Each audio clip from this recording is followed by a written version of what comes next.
दादाजी, आप भरतपुर के विकास से कितना संतुष्ट हैं? जिस तरह योगी जी लगातार हर धार्मिक स्थल को काफी ज्यादा बजट दे रहे हैं, काफी ज्यादा सौंदर्यीकरण के लिए बजट लगाया जा रहा है, तो अभी आप भरतपुर के विकास के बारे में कुछ बताइए।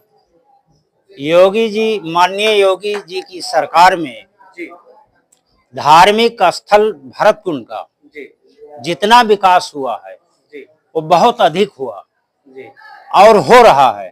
जी लेकिन यहाँ पे यात्रियों के ठहरने की व्यवस्था अभी नहीं हो पाई, जी जिसका होना बहुत नितांत आवश्यक है। जी नंबर 2, आने जाने वालों की पार्किंग की व्यवस्था भी यहाँ कराई जाए।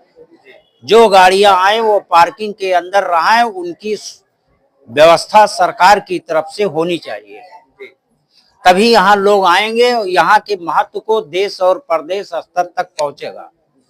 भरत जी यहाँ पे 14 वर्ष तपस्या किए हैं, जिसका वर्णन ग्रंथों में अंकित है। और हम यहाँ के सरकार, प्रदेश की सरकार और केंद्र के सरकार से बहुत संतुष्ट हैं। ये सरकार धार्मिक स्थल के नेतृत्व पे अपने जीवन दान पर न्यौछावर कर रही है और जनता उसको समझ रही है। उनके कार्य से हम बहुत ज्यादा संतुष्ट हैं। लेकिन यहाँ भरत कुंड पे, माननीय भरत बाबा के मंदिरों पे इसकी व्यवस्था कराई जाए, पार्किंग की और ठहरने की व्यवस्था, तो वहाँ पे सुलभ शौचालय की व्यवस्था स्वतः हो जाएगा। ये मेरी मांग है। शौचालय के लिए लोग जब यहाँ पे आते हैं तो कहाँ जाते होंगे? वो खेत वगैरह में जाते होंगे। यहाँ पे बना हुआ है, लेकिन उतना पर्याप्त मात्रा में नहीं है कि जिसका जो है पूरा उनको उपयोग कराया जा सके। जब आते हैं तो भीड़ ज्यादा होती है और सुलभ शौचालय कम है। ठहरने की व्यवस्था होगी तो उस पर सुलभ शौचालय स्वतः बन जाएगा, लोग रहेंगे और गाड़ी पार्किंग की भी व्यवस्था कराई जाए। जिस तरह से महाकुंभ से आपसे कुछ सवाल करना चाहते हैं। महाकुंभ में अभी योगी जी ने बहुत ही जबरदस्त व्यवस्था की, लेकिन उसके बावजूद भी वहां पर आग भी लगी और काफी भगदड़ भी मची, जिसमें काफी लोगों की जान भी चली गई। क्या कहेंगे आप? उसके बारे में जो है, जनता जब रहती है, ज्यादा हो जाता है, तो प्रशासन कभी कभी जो है जनता के दबाव में भीड़ इकट्ठा होने पर यह हादसा स्वतः हो सकता है, हो जाता है। इसमें सरकार की कोई मंशा नहीं रहती है, या विपक्ष वाले कुछ उसमें कराए होंगे, हो सकता है। इसकी जांच सरकार कराएगी, उसका निर्णय वो करेगी। जनता का कहना है कि योगी जी को इससे बहुत ज्यादा लाभ होता है, जितना पैसा उन्होंने इन्वेस्ट किया है उससे कई गुना ज्यादा पैसा कमाए। ये नितांत गलत है।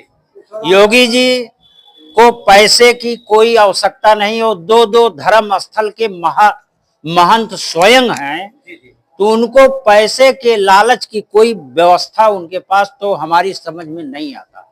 आपके कहने का मतलब है जहाँ पे लोग इकट्ठा हो जाते हैं वहाँ पे ऐसे हादसे हो सकते हैं। चूंकि जनता की भीड़ को निस्तारित करने के लिए सरकार बहुत प्रयास करती है, फिर जनता जो है वो भीड़ इतनी ज्यादा हो जाती है, उसको कवरेज करने में सरकार को दिक्कतें आ सकती है। इतनी ज्यादा जनता हो गई थी। विपक्ष को लगातार हवा बोल रहा है, वो बोल रहा है। विपक्ष हमेशा जो है सरकारों के ऊपर हमेशा जो है परिप्रेक्ष में बातें किया करता है, वो उसका काम है। वो बोल रहा है, विपक्ष बोलता है कि जितने लोगों की जान गई उसकी हमको सूची दीजिए। वो सूची जब उसके पास आधार कार्ड होगा, जो आदमी बचेंगे या उनका कोई कागज होगा, तभी तो सरकार जो है उसका जो है देगी। कितना आदमी एक्सपायर हुए, कितने आदमी गए, इसके बारे में कुछ नहीं किया जाता। क्या जब विपक्ष की सरकारें थी तब वहां पे हादसा हुआ था? क्या उसकी सूची सरकार के पास है? क्या विपक्ष के सरकार के पास उसने केंद्र की सूची सौंपा था? प्रदेश सरकार ने सौंपा था विपक्ष वालों के सामने?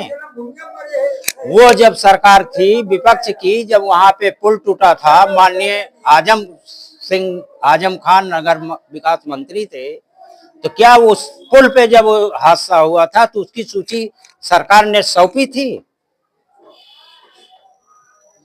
चलिए, बहुत बहुत धन्यवाद दादाजी। धन्यवाद।